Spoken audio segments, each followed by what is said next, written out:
नमस्ते छात्रों, आज हम देखते हैं 10वीं कक्षा हिंदी लोकवाणी पद्य 4 जिन ढूंढा, जिन्हें लिखा है संत कबीर ने। संत कबीर जी का हम परिचय देखते हैं। उनका जन्म 1398 में वाराणसी उत्तर प्रदेश में हुआ है और उनकी मृत्यु लगभग 1518 में मगहर उत्तर प्रदेश में हुई है। हम उनका परिचय देखते हैं। भक्तिकालीन निर्गुण काव्यधारा के संत कवि कबीरदास मानवता एवं समता के प्रबल समर्थक थे। आपकी रचनाओं में धार्मिक आडंबर और सामाजिक रूढ़ियों के प्रति विद्रोह दिखाई देता है। मानवता ही आपका धर्म है। आपने किसी भी बाह्य आडंबर कर्मकांड की अपेक्षा पवित्र, नैतिक, सादगी भरे जीवन को अपनाया। आपकी भाषा सहज, सरल और सुबोध है। आपकी उलटबासियां और रहस्यवाद प्रसिद्ध है। कबीर जी की प्रमुख कृतियां हैं साखी, सबद, रमैनी। इन तीनों का संग्रह बीजक नामक ग्रंथ में किया गया है। जिन ढूंढा यहाँ संत कबीरदास के नीति संबंधी दोहे दिए गए हैं। इन दोहों में संत कबीर ने गुरु के महत्व, गुरु शिष्य संबंध, सद्व्यवहार, परोपकार, सहानुभूति आदि के बारे में अपने विचार व्यक्त किए हैं। जीव, आत्मा, परमात्मा के बारे में भी आपके विचार महनीय चिंतन को प्रेरित करते हैं। पहले हम पहले दोहे में आए हुए अपरिचित शब्द देखते हैं। बड़ा हुआ तो क्या हुआ, जैसे पेड़ खजूर, पंथी को छाया नहीं, फल लागे अति दूर।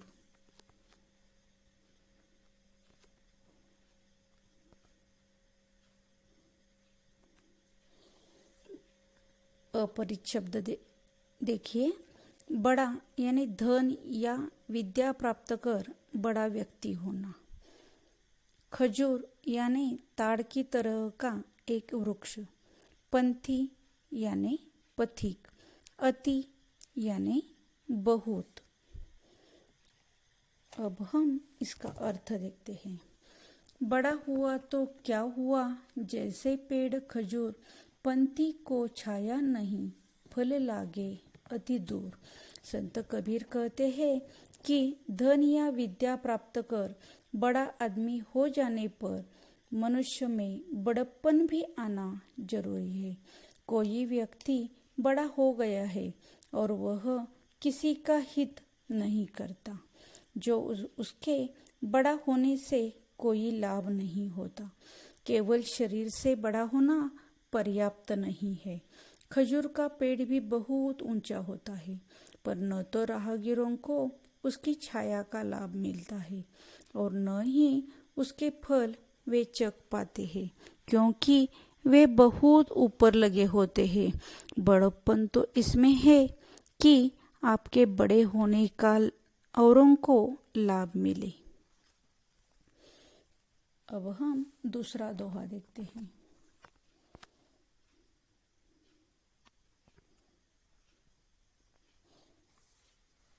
शिष्य को ऐसा चाहिए, गुरु को सब कुछ दे। गुरु को ऐसा चाहिए, शिष्य से कुछ नहीं ले। इसमें आए हुए अपरिचित शब्द देखिए। शिष्य यानी शिष्य, संगत यानी साथ। संत कबीर गुरु और शिष्य के बारे में बताते हुए कहते हैं कि शिष्य ऐसा होना चाहिए जो अपने गुरु के प्रति समर्पित हो। वह अपना सब कुछ गुरु पर निछावर कर दे और गुरु की शरण में चला जाए। गुरु और शिष्य की मनोवृत्ति पर संत कबीर का कहना है कि शिष्य ऐसा होना चाहिए जिसमें गुरु दक्षिणा के रूप में गुरु को अपना सर्वस्व देने की मनोवृत्ति हो। इसी प्रकार गुरु ऐसा होना चाहिए जिसमें शिष्य से कुछ भी न लेने की मनोवृत्ति हो। अब हम अगला दोहा देखते हैं।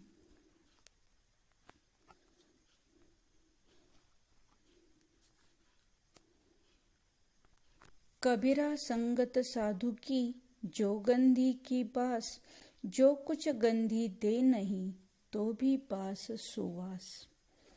साधु यानी सज्जन व्यक्ति, गंधी यानी इत्र बेचने वाला, बास यानी सुगंध।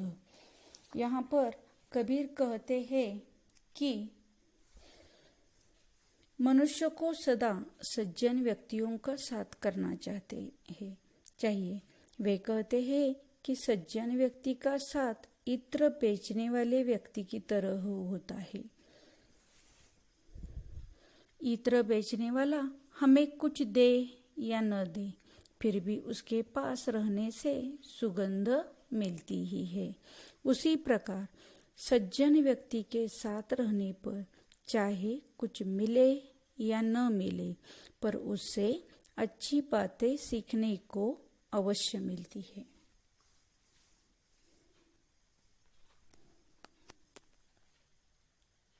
अगला दोहा हम देखते हैं।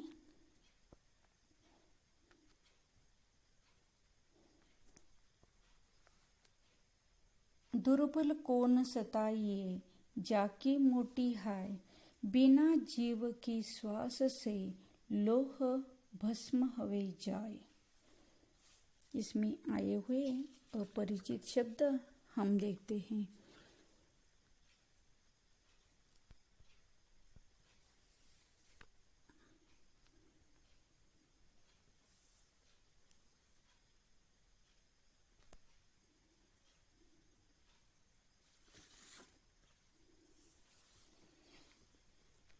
देखिए, कमजोर व्यक्ति को नहीं सताना चाहिए।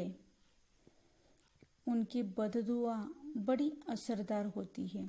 जैसे लोहार की धौंकनी भले ही निर्जीव हो, पर उससे निकलने वाली हवा रूपी श्वास से लोहा भी पिघल जाता है। यानी कमजोर व्यक्तियों को कभी भी सताना नहीं चाहिए।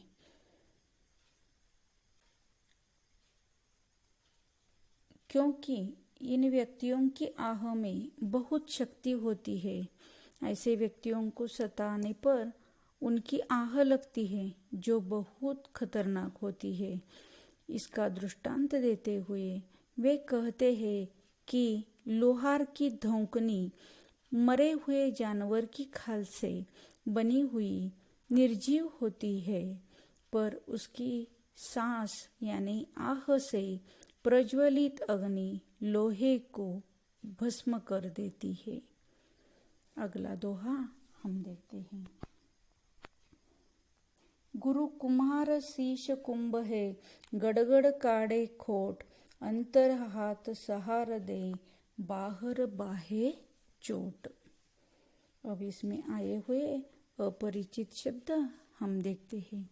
कुम्हार यानी मिट्टी के घड़े बनाने वाला, कुंभ यानी घड़ा या कलसा, गढ़ना यानी रचना या बनाना, काढ़े यानी निकालता है, खोट यानी गलतियाँ, अंतर यानी अंदर, सहार यानी सहारा, बाहे यानी मारना।